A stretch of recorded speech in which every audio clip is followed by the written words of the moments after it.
Welcome to my channel. Subscribe, listen, and enjoy my stories every day. Lately, I've noticed my credit card draining faster and faster. It was like watching water swirl down a drain, unstoppable and mesmerizing in its constancy. Determined to get to the bottom of it, I finally requested a detailed bank statement, hoping to find a simple error. Maybe a double charge at a restaurant or an uncancelled subscription. I remember the day I received the statement. The sun was just setting, casting a golden glow over my kitchen as I sat down with the stack of papers. As I scanned the list, a pattern began to emerge that chilled my spine more than the cold coffee forgotten beside me. Men's clothing stores, high-end wristwatch boutiques, and the kind of perfume shop where a small vial could set you back a week's salary, all these charges racked up under my name. A sinking feeling settled in my gut. Could it be that my wife, Eliza, was planning a surprise for me?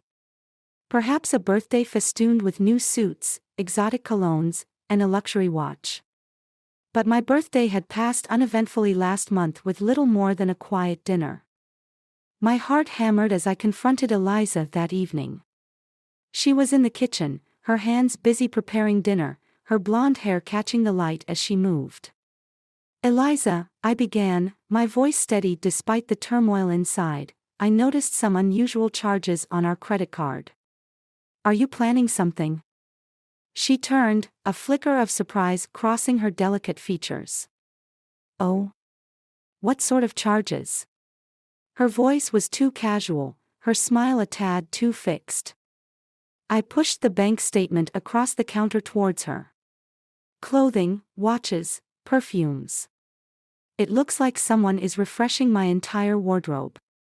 Her eyes flicked down to the paper then back up to meet mine, masking her emotion well, perhaps too well. "Maybe they're just errors, Michael. You know how these companies are. I haven't bought anything." The ease with which the lie fell from her lips stung more than the revelation of the purchases.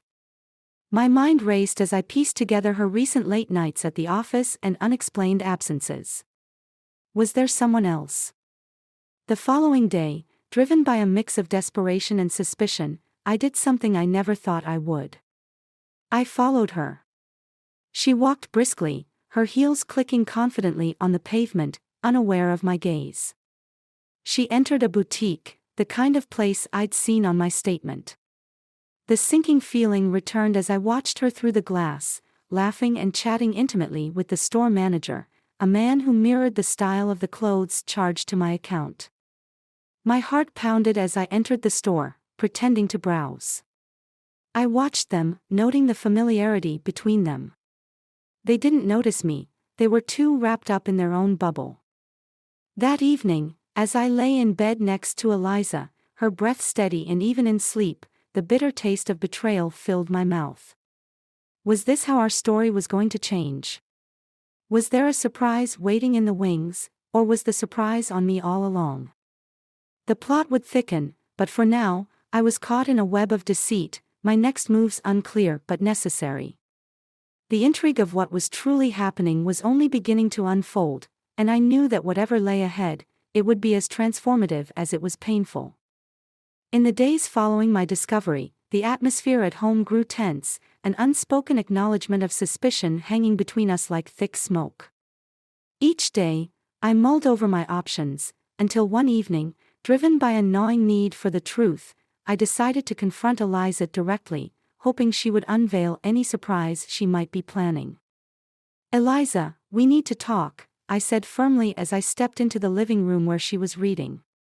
The room was dimly lit, the soft glow of the lamp casting shadows that seemed to darken with my mood. She looked up, her expression unreadable. "What's on your mind, Michael?" I took a deep breath, my heart racing with a mixture of dread and anger. "It's about the credit card charges.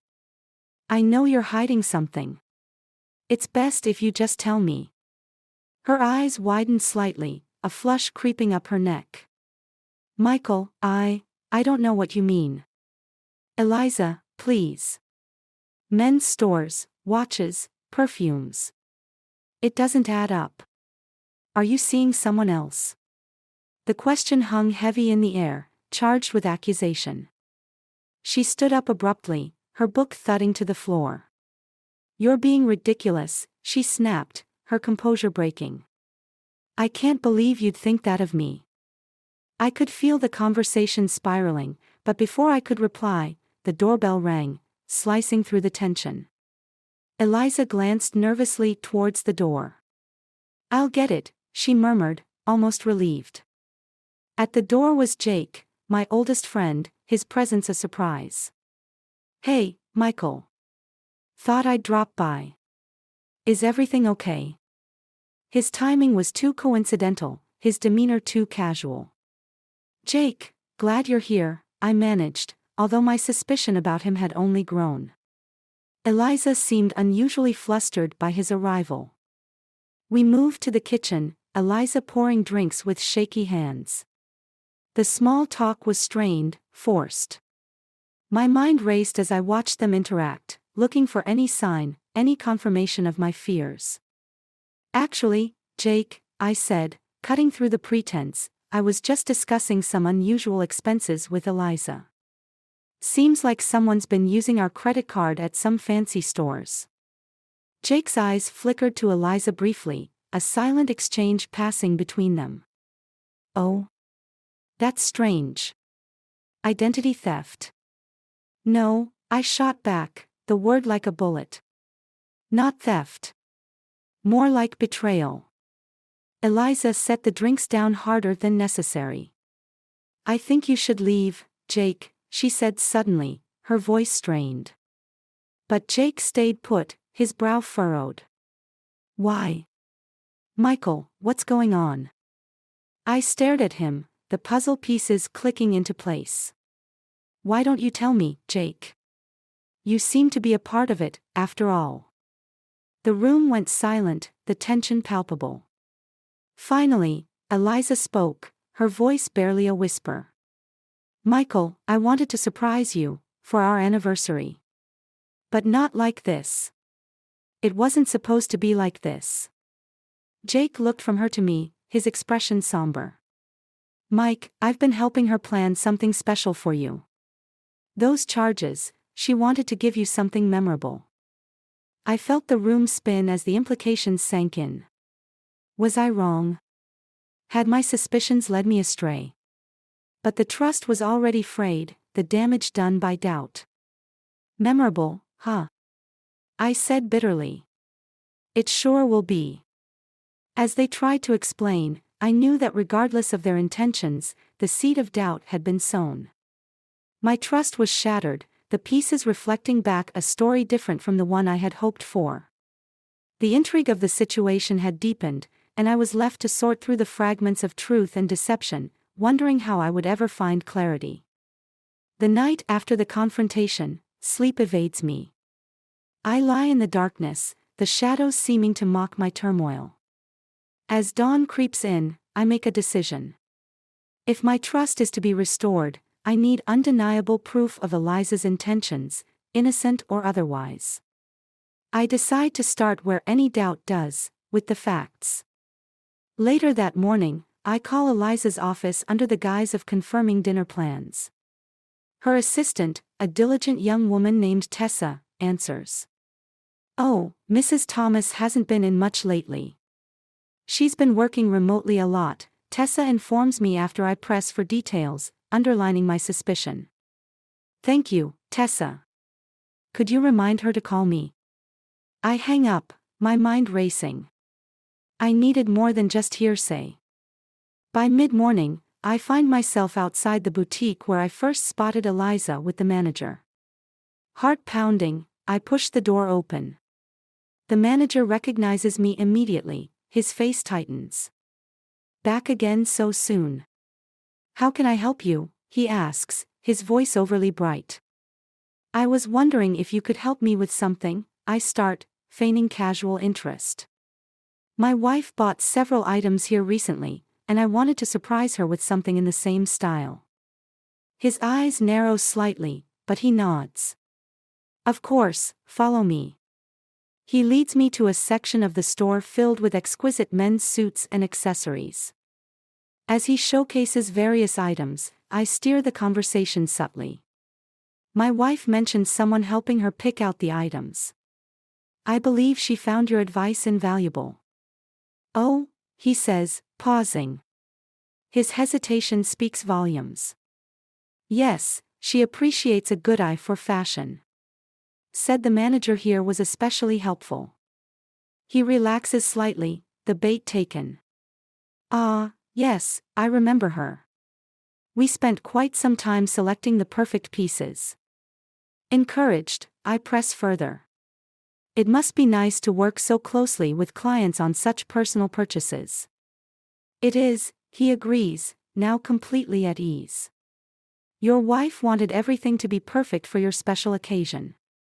Satisfied, I thank him and leave the shop with a small purchase, an unnecessary but necessary cover for my true intentions. The rest of the day passes in a blur of activity. I install a new app on my phone that tracks credit card transactions in real time, determined to catch any further unexplained expenses. That evening, as Eliza and I sit across from each other at dinner, the air thick with unspoken words, my phone vibrates discreetly. A new charge notification, from a well-known jewelry store. I look up at her, my expression unreadable. Anything you want to tell me? I ask, my tone light, belying the heavy beat of my heart. Eliza pauses, her fork midway to her lips. I don't know what you mean. I slide the phone across the table, the screen lit up with the transaction details. Her face falls as she reads the notification. Michael, Is this part of the surprise? I interrupt, not wanting to let her deflect. Yes, but. No more secrets, Eliza.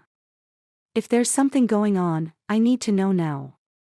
She looks at me, her eyes filled with a mix of emotions.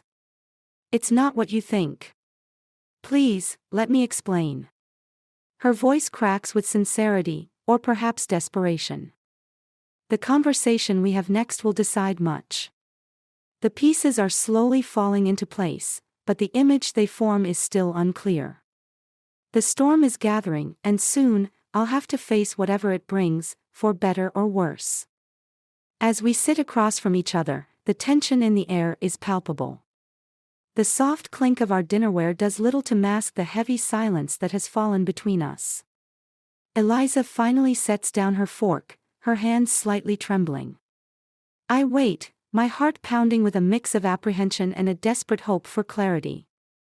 Michael, I know this looks bad, but please, you have to believe me when I say I was doing this for us, Eliza begins, her voice steady despite her obvious nervousness. I lean back, crossing my arms. For us. Eliza, sneaking around, mysterious charges, it doesn't feel like it's for us. She takes a deep breath, her eyes meeting mine squarely. I wanted to surprise you for our anniversary next month. I planned a vow renewal ceremony, everything you've seen, the clothes, the watch, it was all meant for that day. I wanted you to look your best, to feel as special as you are to me. The sincerity in her voice catches me off guard, but the seeds of doubt are deeply sown. A vow renewal. Why keep it a secret? Eliza smiles, a sad, wistful smile. I wanted it to be a surprise, something to show how much I still love you after all these years. I guess I went about it the wrong way. I pause, considering her words. Part of me wants to believe her, to dismiss all my suspicions as just misinterpretations of her loving intentions. But I need undeniable proof. If that's true, why was Jake involved? And the jewelry store charge today?